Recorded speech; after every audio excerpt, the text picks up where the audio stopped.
代替道路救助公司发生败北意外较大，已经是2年外了。进前佫伫咧车厢发现到罹难者的头壳骨还佫遗物。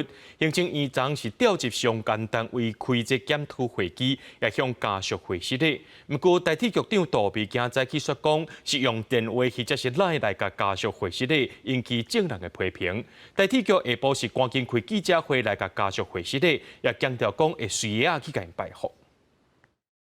关怀小组它的网络哈，包括用 Line 好，或者是如果愿意接受的话呢，我们也会用致电的方式，来表达关切跟歉意。代志发生2年，泰鲁高号事故车厢内面，方发现讲有受难者的骨头，对安怎向家属来回失礼？有说关怀小组的代替局，伫第一时间讲出用通讯软体也是敲电话，搁一摆引起外界批评。何彩6则找相关单位关门检讨的行政院副院长郑文灿，因搁较有同理心，必须要采取1对1的方式，那么来追踪每一位这个家属。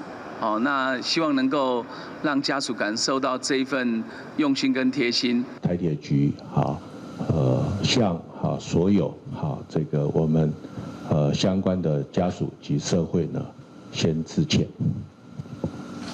90度行礼，代替局临时开记者会，正式回失礼，强调讲一定会当面去访视49个受难者的家属，回失礼提供关怀，嘛会主动帮助家属去认领遗物。因为代替最近阁清查车厢，阁找到包括衫、证件和红仔等等168件的物件，对相片来看，拢已经破去、歹去。受难者家属委任律师担任受讲，家属阁较希望款这单位较紧提供完整报告。